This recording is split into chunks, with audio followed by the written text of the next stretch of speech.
GST proceedings में हमने काफी बार देखा है कि जीएसटी ऑफिसर जो टैक्स पेयर है उनको बहुत बार कंफ्यूज कर देते हैं, मैनिपुलेट करने की कोशिश करते हैं। एक आम आदमी को, एक बिजनेसमैन को जीएसटी के सभी प्रोविजंस के बारे में नहीं पता होता और कहीं ना कहीं जीएसटी ऑफिसर की बातों में आकर वो कंफ्यूज भी हो जाता है और मैनिपुलेट भी हो जाता है। एक प्रैक्टिकल केस मैं आपको बताता हूं। एक बिजनेसमैन जिसको बहुत सारा रॉ मटेरियल इंपोर्ट करना पड़ता है और उस इंपोर्ट करने के लिए वो बहुत बार दूसरी कंट्रीज में विजिट करता है और ऐसे में उस विजिट के लिए जो फ्लाइट्स यूज की गई हैं, जो एयर टिकट्स यूज की गई हैं, उनका इनपुट टैक्स क्रेडिट वो अवेल करता है। ऐसे में आप यह इनपुट टैक्स क्रेडिट अवेल कर सकते हैं क्योंकि बिजनेस पर्पस के लिए ये विजिट्स की गई है और सेक्शन 16 के अकॉर्डिंग एज सच इसके रिगार्डिंग यहां पर कोई रिस्ट्रिक्शन नहीं है, ना ही सेक्शन 16 में, ना ही सेक्शन 17 में। अब बात आती है कि जीएसटी ऑडिट के दौरान ऑफिसर का यह कहना है कि जो एयरलाइंस है जिनकी फ्लाइट्स आपने यूज की है, उन्होंने स्पेशल स्कीम के तहत 5% का जीएसटी पे किया है, जहां पर जो एयरलाइन है उन्हें आईटीसी अलाउड नहीं है।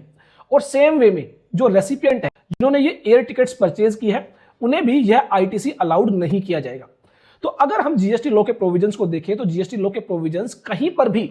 इस आईटीसी को रिस्ट्रिक्ट नहीं करते हैं रेसिपिएंट के लिए, बायर के लिए, लेकिन यहां पर जीएसटी ऑफिसर कंफ्यूज कर देता है, मैनिपुलेट कर देता है। तो ध्यान रखें, एक सप्लायर के लिए जो स्पेशल स्कीम है जहां पर उसे आईटीसी अलाउ नहीं किया जाता, इसका कतई यह मतलब नहीं है कि जो रेसिपिएंट है, बायर को भी वो आईटीसी अलाउड नहीं होगा। फॉर एग्जांपल, ब्रिक के केस में 12% का भी रेट है और 6% का भी जीएसटी रेट है, लेकिन अगर 6% का जीएसटी रेट चार्ज किया जाता है तो सप्लायर को वो आईटीसी अलाउड नहीं है। लेकिन जो बायर है, जो परचेजर है, जिसने ये ब्रिक परचेज की है, लेट्स से वो एक वर्क्स कॉन्ट्रैक्टर है और उस केस में ये जो 6% का जीएसटी उसने पे किया है उसका आईटीसी उसे अलाउड किया जाता है। तो यह जरूरी नहीं है कि सप्लायर ने अगर स्पेशल स्कीम ऑप्ट की है तो उसका आईटीसी का बेनिफिट बायर को नहीं मिलेगा, रेसिपिएंट को नहीं मिलेगा।